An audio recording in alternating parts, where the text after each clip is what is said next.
வணக்கம். அமைச்சர் வரும் நாளில் கூட சுத்தம் செய்ய மாட்டீர்களா என்று ஐடிஐ முதல்வரிடம் தொழிலாளர் நலத்துறை அமைச்சர் சி.வி. கணேசன் கடுகடுத்தார். ராணிப்பேட்டை மாவட்டம் அரக்கோணம் அடுத்த புளியமங்கலத்தில் அரசு ஐடிஐ அமைந்துள்ளது.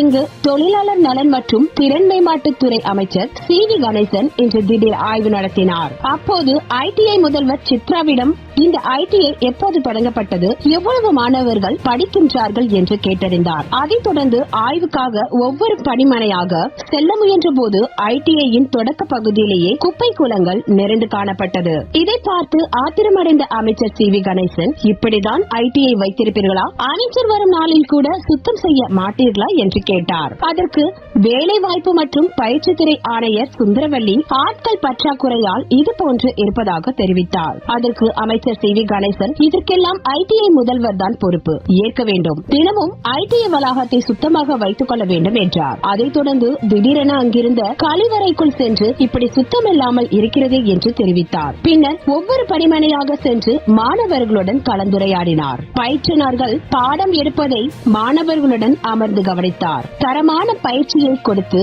இங்கு படிக்கும் மாணவர்களுக்கு பன்னாட்டு நிறுவனங்களில் வேலை வாய்ப்பு கிடைக்க செய்ய வேண்டும் என்றார். மேலும் மாணவர்கள் சிலரிடம் ஐடிஐ படித்தால் என்னென்ன வேலை வாய்ப்புகள் உள்ளது என்று தெரியுமா என்று கேட்டறிந்தார். ஒவ்வொரு பணிமனையாக சென்று சுமார் 1 மணி நேரத்திற்கும் மேலாக அமைச்சர் சி.வி. கணேசன் ஆய்வு செய்தார். ஆய்வை தொடர்ந்து ஐடிஐ முதல்வர் மற்றும் அலுவலர்களுடன் குழு புகைப்படம் எடுத்துக்கொண்டார்.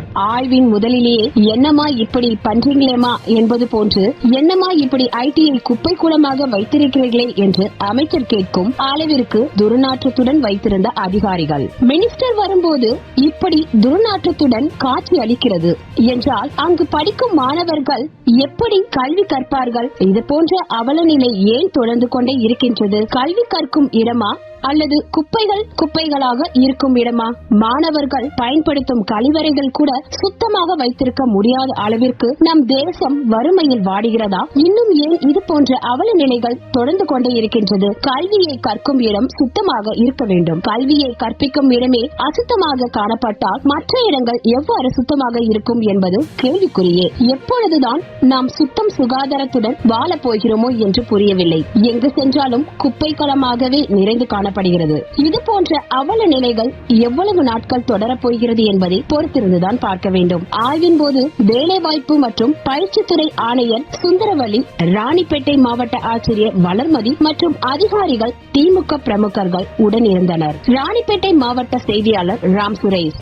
செய்திகளை உடனுக்குடன் தெரிந்து கொள்ள சப்ஸ்கிரைப் செய்து எங்களுடன் இணைந்திருங்கள் எப்போதும்.